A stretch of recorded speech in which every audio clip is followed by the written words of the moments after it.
자, 이번 차시에서 볼 내용은 이제 슬세 91페이지 가보시면 이제 공동사업 주제입니다. 자, 뭐 왼쪽 페이지로 가보셨다면 이제 결손금 통산에 관련 얘기인데 결손 통산은 부근형 기입의 순서대로 하고 뭐 2배에서 할 때는 원칙세율 적용분은 안 된다, 넘어가면 선택이다 이런 기본적인 얘기들은 아니까요. 그래서 그냥 보고 정리할 수 있을 것 같아서 이거는 선택을 차시로 우리가 진행하진 않고요. 공동사업 주제 하나만 보자. 공동사업. 공동사업을 일단 출발 자체가 이제 손익을 구성원에게 분배를 한다는 거죠. 공동사업은 소득세는 이제 개인 단위 과세지 않습니까? 개인 단위 과세. 그럼 여러 명이 모여서 뭔가 공동으로 사업을 하는데 각자에게 얼마씩 가져간다라고 나와야 그게 개인 단위 과세가 가능하고 그게 공동사업인 거지. 만약에 손익을 구성해 분배 안 하면 어떻게 돼요? 그 단체가 납세문 진다 그랬죠. 읽어주자. 거기다가 이제 국기법에 들어서 당연법인과 승인법인이 치고 들어오는 거다라는 얘기를 알고 있습니다. 우리가 지금 보는 공동사업은 손익을 구성하게 분배하는 경우다라고 보시면 됩니다. 그럼 각자에게 뿌려준다. 그럼 각자 개별 납세물 이행하면 되는데 개별 납세물을 하려고 했더니 각자 기장도 하고 각자 장부도 만들고 그죠? 각자 사업자 등록도 내고 계산도 각자 하고 그래야 되는 거냐? 아니다. 편하게 그냥 하나의 거자로 보고 소득금액 계산한 다음에 각자에게 뿌려주는 걸 한다. 그 구조죠, 그죠?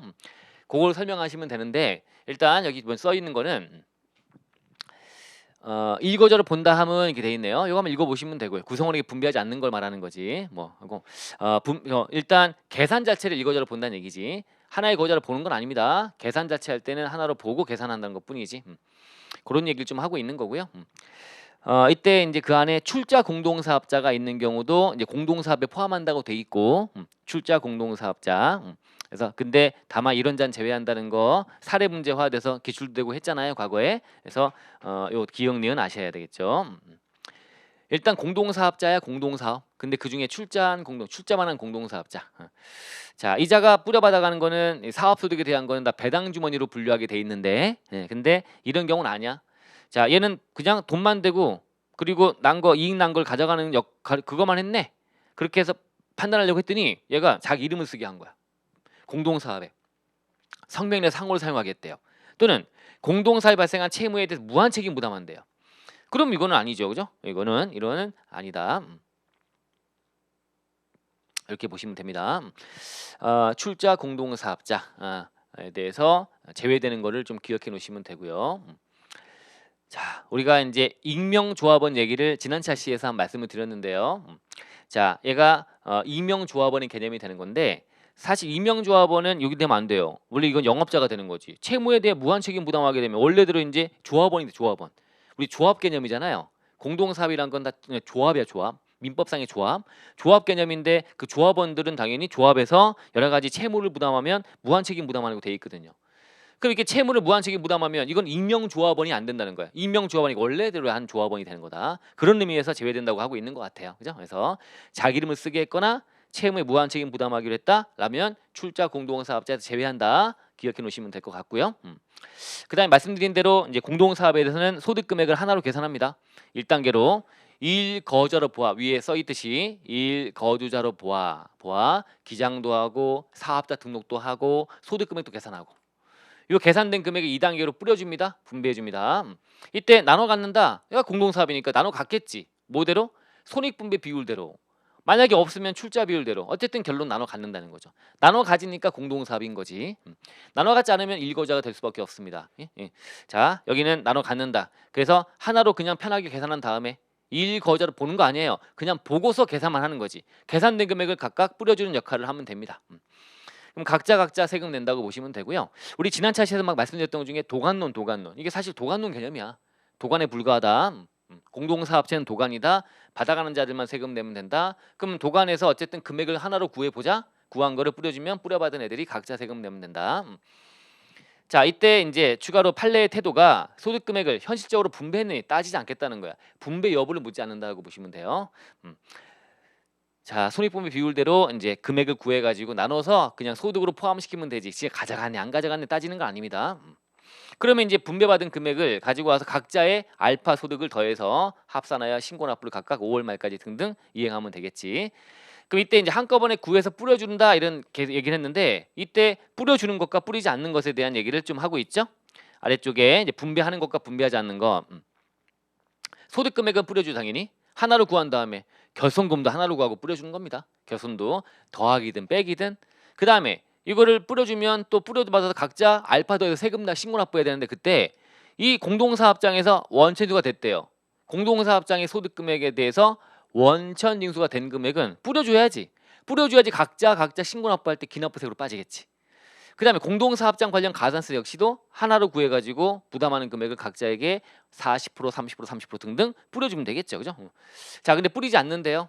신고납부에 대한 건 어떻게 해? 이 가산세는 왜 뿌려? 이거는 신고납부는 각자 하는 건데. 각자 하니까 각자 한다. A, B, C가 공동사업자인데 A, B, C가 각자 세금을 신고납부하는 거예요. 그럼 A가 신고납부 안 해서 매기는 가산세를 얘가 책임지냐고. 책임지지 않겠지. 근데 특이한 것이 이제 이건 공동사업장 관련 가산세인데요. 여기처럼 이게 일로 가야 될 것 같은데, 그죠?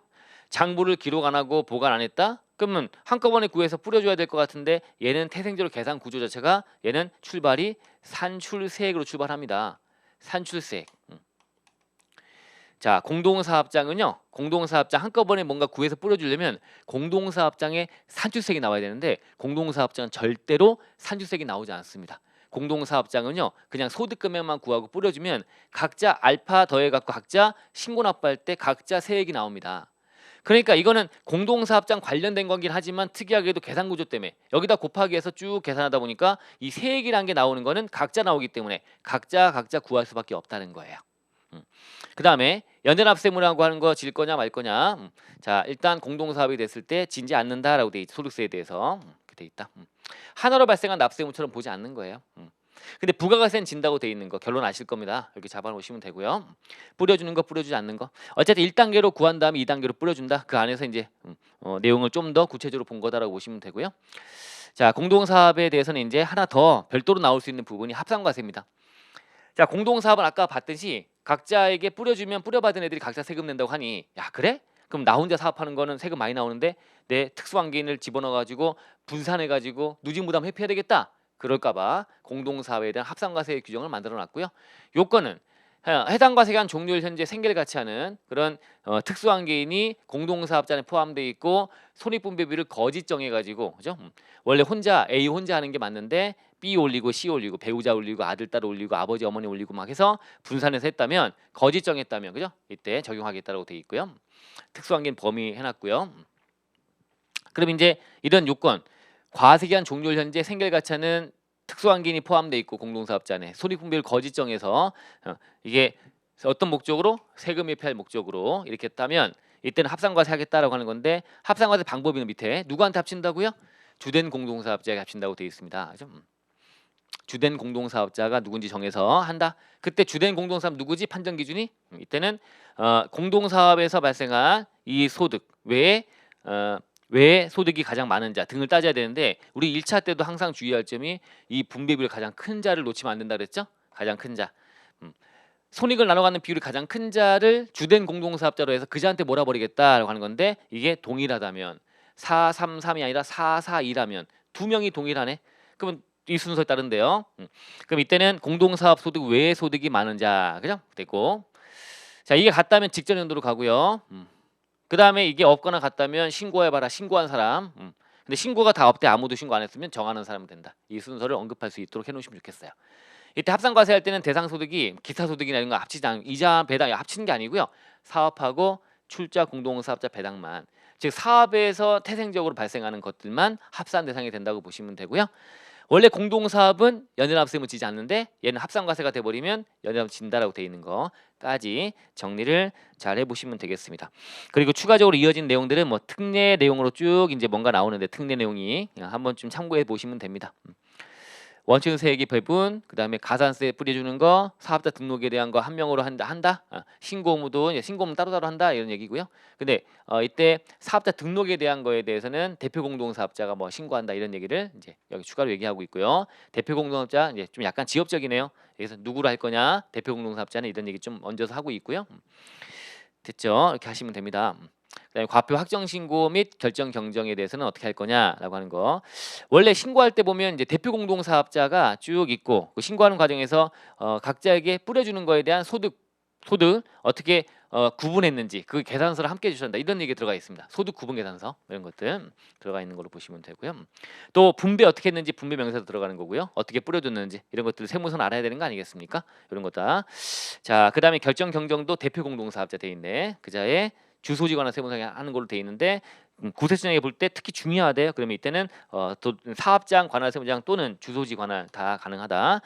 사업장 관할 세무장 또는 주소지 관할 지방청장입니다. 지방청장. 원래 주소지 세무서장이 하는 게 맞지만 중요하다 싶으면 주소지 관할 지방청장이 하거나 아니면 사업장 쪽 관할 세무장이 한다라고 하는 거죠. 이렇게 뭐 이런 건 선택이죠. 뭐 다 가져가라는 얘기 아닙니다. 가져갈 수 있으면 가져가 보되 이제 이런 것들이 내용에 들어갈 수 있는 거다라고 보시면 될 것 같습니다. 여기까지가 공동사업에 대한 주제였습니다. 이번 차시 이걸로 마치겠습니다. 예.